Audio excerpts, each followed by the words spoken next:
Hey y'all, Dr. Alex Ritza here, the cycling doc in Toronto, Canada. Today we're going to be talking about handlebars. We're going to talk about how you can figure out what handlebar width you should pick based off a simple measurement that you or a loved one or friend can do for you at home. All you need is a tape measure that is going to hopefully make you more comfortable when you are picking your new handlebar or your new bike, or might save you a couple of $1,000s if you are looking to get an integrated handlebar, because I have definitely seen a couple of fits where somebody has had the wrong integrated bar, and that is an expensive problem. Let's get into it.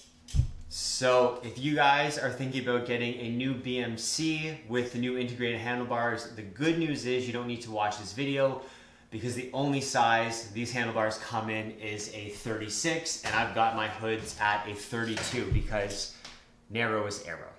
But enough about that, we'll talk about that in a second. So if you are looking to get a new bike, new handlebars, a very simple measurement that we do for a bike fit, we are going to measure shoulder width. You might already have a good approximation of this if you have a suit that you own, and this is what you're going to do. You're going to take your tape measurer, and you're going to take your friend or your partner or whomever you have around, and you're going to get a straight line measurement from the end of your acromion to the end of your acromion. So if you have really skinny shoulders, it would be pretty easy to feel this bone here at the edge of the shoulder. That is the acromion. It is the rounded part at the end of the scapula. And if you have, say, more bulky or more muscular shoulders, and not like these little tiny guys, is you're gonna have to try to find or dig in a little bit and find the bone, or just move the tape measure in a little bit from the fleshy part. So when I'm doing this, I'm gonna measure from one acromion to the other, and that is going to give me my shoulder width. So if I am assessing somebody for a bike fit, I will rarely ever put them on a bike or a handlebar that is wider than their shoulder width. It usually will make them uncomfortable, or it's going to be wider than they need, i.e. a little bit slower. You may be comfortable if you have 40 shoulders on a 42, but odds are you're going to be a little bit faster and probably a little bit more comfortable with less strain on the shoulders on a narrower bar. Now, I think there's a good reason why a lot of manufacturers, or say BMC, is only coming out with a 36, and a lot of pros are going narrower. Research seems to suggest it is faster, especially if you can get the hands inside of your body when you're down in an aerodynamic position.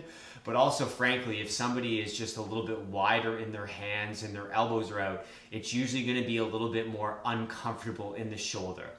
Regardless if the elbows are out or not, it's just like a little bit wider, a little bit more uncomfortable. So typically if I measure somebody at a 40 shoulder width and they go with a 40 or a 38 or even a 36, if the reach is long enough, they'll usually be comfortable. I would say it's pretty rare for me to do a fit and have somebody on a more narrow bar and have them uncomfortable. Sometimes people will feel a little bit congested in the shoulders if their shoulder or their pectoral health is poor. If that's not the case, it is rarely an issue.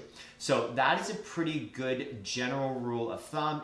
If you don't trust the shoulder width measurement, I have something else you can try, but it might require a store that has a little bit better customer service. One thing you can try is if they give you a pair of handlebars, even if it doesn't have the brake hoods associated with it, even when you pick up the bars, have them at your typical reach with maybe a 15 or 20 degree of the elbow. You'll get a good sense of if this width feels good. So this bar is a 40. I typically, like I said, ride a 36, but I'm okay anywhere from 40 to 32 in this case. And when I'm here, I feel pretty comfortable. I feel a little bit more tension in the shoulder than I typically do if I'm, say, picking up a 36 bar. This feels more comfortable to me. I feel no tension in the neck or in the shoulders versus, say,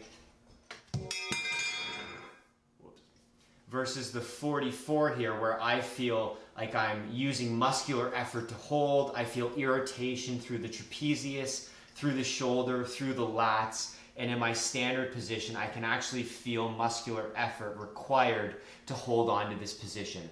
So this is something you can demo or try at a store with your, what you would say is typical setup. And if you feel any tension or discomfort, that's going to be another good indication of what bar width to go with. If you are looking for a new bar, new bike, new integrated handlebar, that should help you out with the width. A chromium to a chromium gives you your shoulder width, and you pick that or a little bit less as your new handlebar width.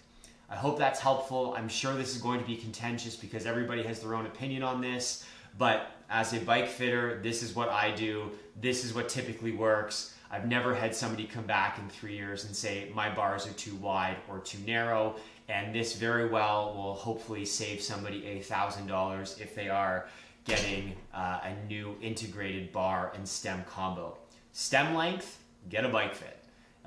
Impossible to know optimal stem length from just like your body measurements unless you've had a bike fit before or you've been on a bike for 20 years and this is what you like. Odds are somebody can probably still make it better. Hope that's helpful, guys. I'll see you at the next one.